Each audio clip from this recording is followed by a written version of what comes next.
जो लोग अक्सर एयरपोर्ट पे सिक्योरिटी चेक करते हैं उन्हें पता है कि एयरपोर्ट की सिक्योरिटी प्रोसेस बहुत ही स्ट्रिक्ट होती है। कोई भी बिना किसी शोर के डेंजरस चीजें प्लेन में नहीं ले जा सकता। लेकिन ये चोर एक अलग तरीके से, एक खास तरीके से बंदूक को 10,000 मीटर की ऊंचाई पर ले गए। एक बुढ़ा आदमी गर्म पानी को एक टुब में डालता है, फिर एक गोल्ड रबर का गुब्बारा उसमें डाल देता है। जब वो नरम हो जाता है तो हाथ से उसका बंदूक का शेप बना लेता है। फिर वो रबर को एक पहले से तैयार मोल्ड में डाल देता है और जोर से दबा कर उसका शेप बना लेता है। जब वो ठंडा हो जाता है तब एक टॉय गन तैयार हो जाती है। आखिर में वो बंदूक को बाहर इंतजार कर रहे अपने साथी को दे देता है और एक पहले से सोची समझी हिजैक की प्लानिंग शुरू हो जाती है।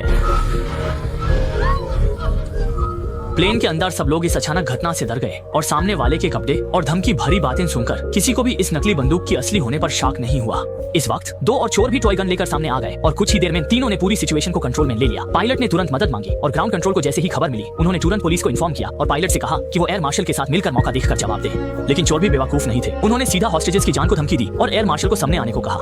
कुछ नहीं हो सकता था। आखिर में एयर मार्शल को अपनी पहचान बतानी पड़ी और धमकी के नीचे वो असली बंदूक उन्हें दे दी और फिर उसके हाथ बंद कर पीछे ले गए। लेकिन जब चोर समझे कि सब कुछ उनके कंट्रोल में है तभी एक पैसेंजर ने अचानक से हमला कर दिया। टॉय गन पकड़े चोर गोली नहीं चला सके। खुशकिस्मती से वो पैसेंजर चोर को नीचे गिराकर उसे पकड़ लेता है। बाकी चोर ये देखकर तुरंत मदद के लिए आगे बढ़ते हैं और कुछ ही देर में वो आदमी खून की उल्टी करने लगता है। ये देखकर कोई भी आगे आने की हिम्मत नहीं करता। लेकिन कंट्रोल में रखने के लिए चोर सबके मोबाइल फोन ले लेते हैं। फिर सबको इकोनॉमी क्लास में भेज देते हैं और बैठने का ऑर्डर बढ़ा देते हैं ताकि मार्ड लोग विंडो के पास और महिला और बच्चे आइसोलेट में बैठे। लेकिन इस वक्त फर्स्ट क्लास का एक पैसेंजर धमकी के बावजूद धीरे धीरे चल रहा था क्योंकि चोरों की वजह से उसका और एयर होस्टेस का चोरी का प्लान बिगड़ गया था। असल में 8 महीने पहले एक अमीर व्यापारी रे भाई प्लेन में सफर करते वक्त एयर होस्टेस अन्ना से मिला था और उसकी खूबसूरती देखकर उस पर फिदा हो गया था। रे भाई ने तुरंत उसे इंप्रेस करने की कोशिश शुरू कर दी और उसकी स्मार्ट और जेनरस इमेज ने अन्ना को भी अट्रैक्ट कर लिया और जल्दी ही दोनों एक साथ आ गए।